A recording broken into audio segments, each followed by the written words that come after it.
আবার এখন বেলায় আসবো।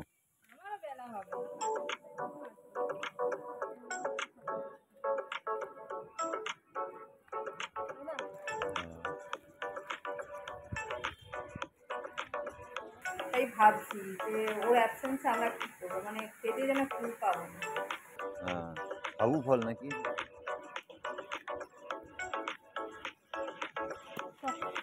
লালটা খাবে না আবার।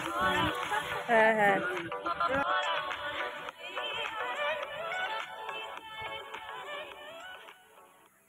আমার বাবার হাতের লেখাটা দেখেছো? বুঝতে পারছো কি কত সুন্দর হাতের লেখা? তাড়াহুড়ো করে একটি দরখাস্ত লিখে দিচ্ছে, বিডিও অফিসে যাব, আমারই দরকার। তো সবার প্রথমে তোমাদের জানাই অনেক শুভেচ্ছা, সকালবেলার অনেক ভালোবাসা। তো আজকের ব্লগটা দেখতে থাকো, আশা করি ভালো লাগবে। ভাতটা খেলি না বাবা।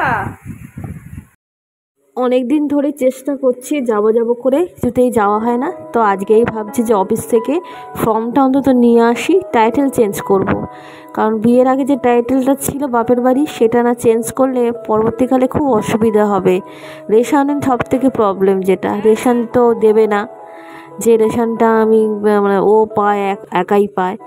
তো এই জন্য টাইটেল চেঞ্জটার জন্য ফর্মটা আনতে হবে। বিএলআর অফিস অনেক কাছাকাছি চলে এসছে। কাছাকাছি বলতে একটুখানি ভেতরের দিকে হেঁটে যেতে হয়, আর বাইক থাকলে খুব সুবিধা হয়। যদিও ভেতরে টোটো থাকে, আগে আরও কাছাকাছি ছিল, বৈকুণ্ঠপুরে ছিল, এত বছর ধরে, অনেক বছর ধরে ছিল, কিন্তু হঠাৎ করে এখানে চলে আসলো। তো যারা যারা অনেক দূর থেকে আসে, তারা অটো ভাড়া খরচা করে এত ভেতরে টোটো আবার নিয়ে আসতে হবে। আগে ছিল বাড়ির কাছাকাছি মেন রোডের ধারে, সেটাই ছিল ভালো। কি আর করা যাবে, এখন যা যুগ পড়েছে ওদের মন মর্জি। এই দেখো, যেখানে আমি যাই গো, যে এই বাঘাকে নিয়ে, তার উল্টো দিকে বাঘা হসপিটাল। আজ বাবাকে মিস করছি, নিয়ে আসলেই ভালো হতো। বাবাকে নিয়ে আসবো, দুবেলা নিয়ে আসবো। আমার আজকে হবে না, আমার কাজ বাজে ঢুকে গেলে হয় নাকি। 3 নম্বর সোনারপুর রাজপুরে যতগুলো জায়গা আছে, এই জায়গাটা যেন বেস্ট জায়গা। এই যে দিঘিটা দেখছো, এটা হচ্ছে বোসপুকুর। তার উল্টো দিকে রয়েছে বোসপুকুর কলেজ, যে কলেজে আমিও পড়েছি। আর দেখেছো কি সুন্দর সুন্দর সব গাছ, পুরো পার্কের মতো। তো ভেতর দিয়ে হেঁটে হেঁটে যাচ্ছি। এই যে সামনেটা যে অফিসটা ছিল, সোনারপুর ব্লক অফিস, সেখানে হলো না জিনিসটা। আমাদের পুরনো অফিসের দিকে যাচ্ছি। যে ফলটা হয় খায় না তো, দেখতে ভাল লাগে।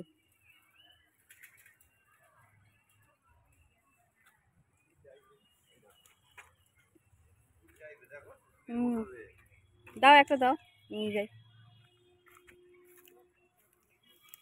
পুকুরির মতনই দেখতে, সব বসে আছে, সব সুন্দর সব জায়গা করে এটা আশাই হয়।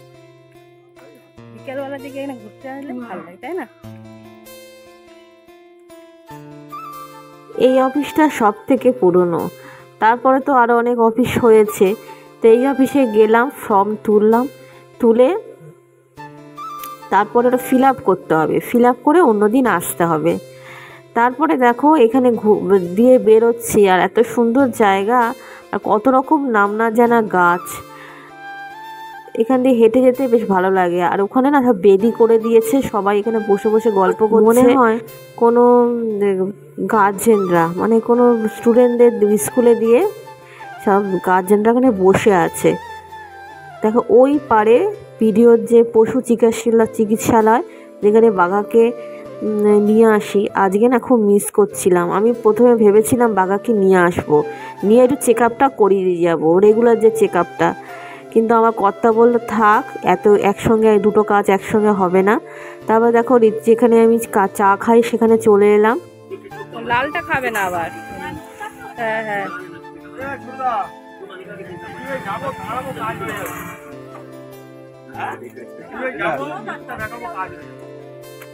খেয়ে নাও, সব খায় না তো বললাম, খায় তার মানে। দিও না দিও না দিও না, খাচ্ছে না যখন। হাতে করে নিয়ে খাবে বাবা, হাতে করে।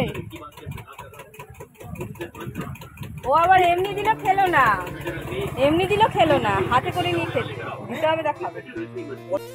শুধুমাত্র চা খেলাম না, চায়ের সঙ্গে একটু টাও খেলাম, কারণ সকালবেলা তো কিছু খেয়ে আসেনি, আর বাড়িতে গিয়ে আর ভালো লাগবে না।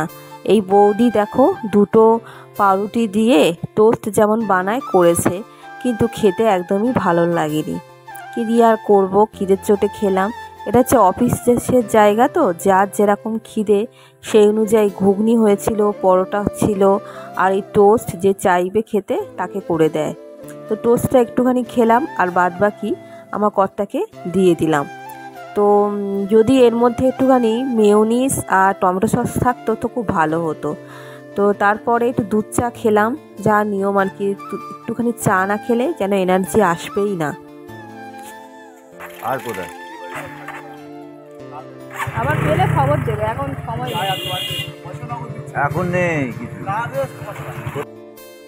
যেতে যেতে দেখলাম সইফুলকে বুঝতে পারছো যে এই ভাঙাচোরা জিনিসকে বিক্রি করি, তো কাছ থেকে কিছুটা টাকা পাই, সেই টাকাটা আছে, তারপরে ওরা দেবে বললো, তো কথা হয়ে তারপরে চলে এলাম বাড়িতে। আর বাঘার দেখো কি আনন্দ আমরা আসার সঙ্গে সঙ্গে। ডাক্তারখানা গেছিলাম, যে গেলাম করতে, দেখো তোমাদের সঙ্গে তো সেরকম কথাই হয়নি, এখনই আসলাম, এই যে পাখার তলায় এখন রেস্ট নিচ্ছি। তারপরে এখনও কাজ আছে, কিছু কাজ মানে ঝাড় দিয়ে দিচ্ছিলাম, আর অন্যান্য যে কাজগুলো সেগুলো করা হয়নি। এই ফর্ম নিয়ে এসেছি, ফর্ম হচ্ছে বিয়ের আগে যে টাইটেলটা ছিল রেশনের সুবিধের জন্য, রেশন কার্ডে তো পরিবর্তন করা হয়নি, বিয়ের পর সেটা পরিবর্তন হয়নি, সেই জন্যই ফর্ম তুলতে গিয়েছিলাম। এটা ফিল আপ করে দিতে হবে, বললো যে এটা ফিল আপ করেও দেওয়া যেতে পারে আর অনলাইনেও করা যেতে পারে। যেহেতু ফর্মটা তুলেছি, এটা হচ্ছে 40 ফর্ম তুলেছি, সেহেতু এটা ফিল আপ করে অন্যদিনকে দেবো। আর বন্ধুরা একটা কথা, মানে কীরকমভাবে মায়ে আমরা জড়িয়ে যাই, হ্যাঁ, মায়ের মনে আমাদের কাছে বাঘা যে কী কী বলবো, মানে ওখানে গেছি খালি বাঘার কথা চিন্তা হচ্ছে, কারণ আমি ওখানে যখনই যাই তখন তো বাঘাকে নিয়ে যাই ডাক্তারখানায়। তাই ভাবছি যে ওর অ্যাবসেন্সে আমরা কী করবো, মানে পেটে যেন ফুল পাবো না, ভাবলে না মানে বুকের ভেতরটা এখন টনটন করে ওঠে চিন্তা করলে। কিন্তু বিধাতার যা নিয়ম সেটা তো মানতেই হবে, জানি না কী করবো, আমার মাথায় কিছুই আসে না মানে এইসব চিন্তা করতে। তো চলো বন্ধুরা, কাজ শুরু করা যাক।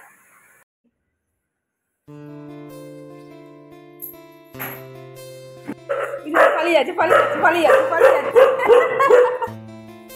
পালিয়ে যাচ্ছে।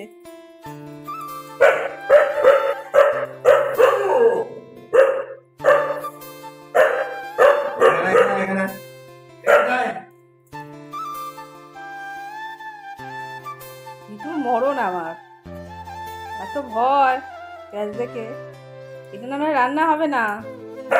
হ্যাঁ,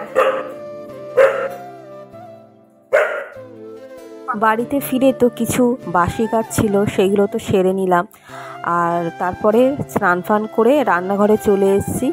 দেখো রান্না আজকে করব 3 রকম ডাল দিয়ে, পেঁপে দিয়ে, একটা ওই সব রকম দিয়েই ফোড়ন টোড়ন দিয়ে বসিয়ে দেব। আর পেঁপেটা কেটেছি দেখো লম্বা লম্বা করে, ভয়ে রান্না করছি জানো তো, কারণ গ্যাসের অবস্থা খুব খারাপ, মানে আজকে গ্যাস চলে যেতে পারে, আগামী দিনও যেতে পারে।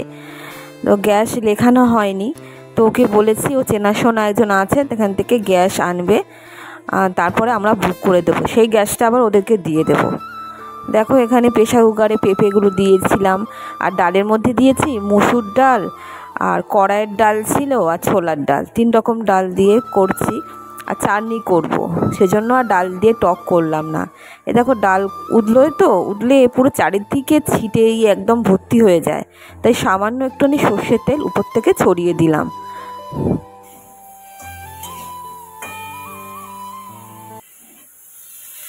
বুঝতে পারি যে ও খিদে পেয়েছে, অনেকক্ষণ ধরে আমার দিকে আমার তাকিয়ে আছে, এরকম তাকিয়ে আছে, মাঝে মাঝে তাকাচ্ছে আবার করছে, দেখলেই বলা যায় যে খিদে পেয়েছে, ওই খেতে দিই। তো এখানে বন্ধুরা ওর চিকেন সেদ্ধ হয়ে গেছে, আর এই আলু আর পটল রেখেছি, এটা হচ্ছে করবো, একটু ভাজবো, পুরো আলুটা ভাজবো না ভাবছি, পটল কটা ভাজবো। পটল কটা ভাজবো। আর এইখানে হচ্ছে চাটনি হচ্ছে, চাটনি আমি রান্না করছি আরও ঘুরে ঘুরে মাঝে মাঝে দেখছে কে বলো তো বাঘা। তো ওর থেকেই বুঝতে হবে ওর খিদে পেয়েছে, খিদে পাওয়ারই কথা, অনেক বেলা হতে চললো। আর আমার রান্না প্রায় শেষ হয়ে এসছে।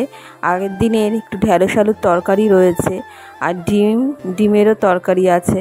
তো ডিমের তরকারিটা কালকেকার, সেটা বার করে রাখি, যদি মনে হয় তো ও খাবে, আর না হলে আজকে এবেলাটা নিরামিষই খাবো। বাঘার খাওয়া হয়ে গেছে, ও দেখো ঘুরছে, আর আমার কর্তাও হচ্ছে, কখন স্নান করবে জানি না। এই নিয়ে প্রতিদিনই গ্যাজ করি, কারণ এত বেলা হয়ে যায় স্নান করতে ওর। আর দেখো টেবিলের মধ্যে খাবারগুলো সাজিয়েছি, এই যে ঢ্যাঁড়স আলুর তরকারি বলছিলাম, আর একটুখানি ডিম ভাজা আছে, ওটা ওকে দিয়ে দেব। পটল ভাজা পাশে রেখেছি, সেটা পুরো তরকারির সঙ্গে একরকম হয়ে গেছে। আর কালকেকার চুনো মাছের একটা ঝাল আছে করেছিলাম, আর ডাল, আর এই দেখো চাটনি। এই চাটনি যদি ওকে দেওয়া হয়, এছাড়া যেন কিছু যেন চায় না, চাটনি খেতে এত ভালোবাসে। আর গরমের সময় দিকে চান করার দিকে একটুখানি থাকে, ঠিক টাইমে খাবে, চান করবে, ঠিক টাইমে না হলেও এখন কটা বাজে, 3:30 বাজে, চলো 4টে বাজবে। প্রতিদিন এক টাইমে ওর চান করা। কালকে 4:30টার সময় স্নান করতে গেছে। কোনো দরকার আছে? ওইখানে দাঁড়িয়ে দাঁড়িয়ে মানে ঝাড় দিচ্ছে, গল্প করে যাচ্ছে। আজ থেকে তাড়াতাড়ি আসলো ওর স্নান ফান করবে না নাকি? হ্যাঁ, প্রতিদিন এক টাইমে না, কাজ করতে হবে না, চলে এসো, অনেক কাজ হয়েছে তোমার। এই 3:30, 4, 4:30, 3, 3:30 না হলে কাজ হয় না। আমি খেতে বসেছি, আরও ওকে খেতে ডাকছি। তো বন্ধুরা, ভিডিওটা এখানেই রাখছি, আর ওইটা কন্টিনিউ করছি না। আবার দেখা হবে নতুন একটা ভিডিও নিয়ে পরে তোমাদের সঙ্গে। টাটা।